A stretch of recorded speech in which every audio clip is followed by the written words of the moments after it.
আমি আছি মসজিদে বাইতুল্লাহর উত্তর পশ্চিম কোণে। এখানে জাবালে ওমর নামে একটি পাহাড় রয়েছে।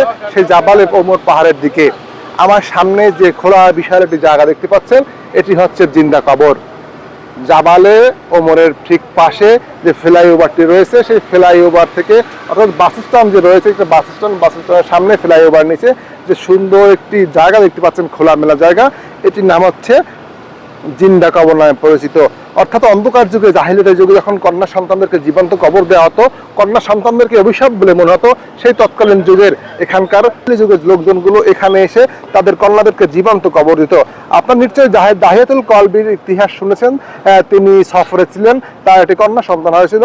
6 বছরের সেই কন্যা সন্তানকে এখানে এসে তিনি একটি গর্ত খুলে জিন্দা কবর দিয়েছিল।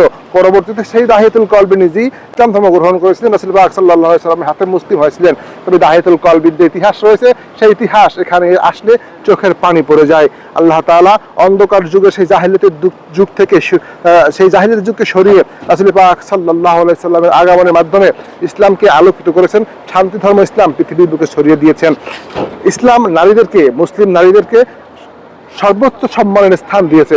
আলহামদুলিল্লাহ, আল্লাহ তাআলা নারীদের যেভাবে ইসলামের অধিকার দিয়েছে, ইসলামের যেভাবে সম্মান দিয়েছে, অন্য কোন ধর্মে তার কোনো বালাই নেই। তারপর আমরা বিভিন্ন সময় দেখতে পাই কিছু সুশীল ইসলামকে খাটো করার জন্য নারী অধিকার নামে আন্দোলন করে। সেই আন্দোলনের মাধ্যমে ইসলামী যে ভাবদার হুকুম রয়েছে তার বিরোধী কাজ করে।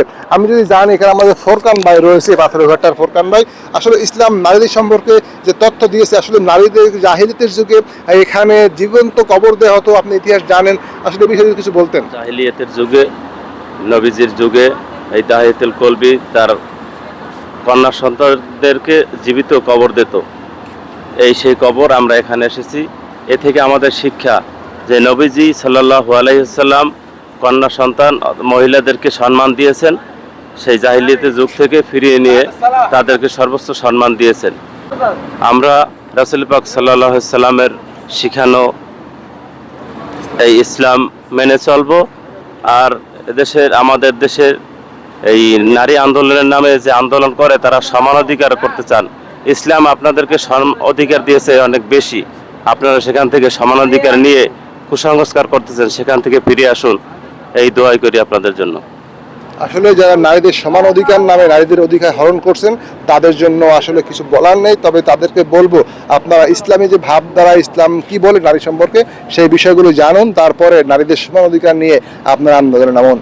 আল্লাহ তাআলা আমাদেরকে এই সকল দর্শনীয় স্থানগুলো বারবার ঘুরে দেখার তৌফিক দেব, এবং এ থেকে ইসলামের যে শিক্ষা রয়েছে সেগুলো ব্যক্তিগত জীবনে, সামাজিক জীবনে, রাষ্ট্রীয় জীবনে বাস্তবায়ন তৌফিক দান করুক। আমিন। আসসালামু আলাইকুম। আজ 10 সেপ্টেম্বর 2024, মক্কাতুল মুকাররমা।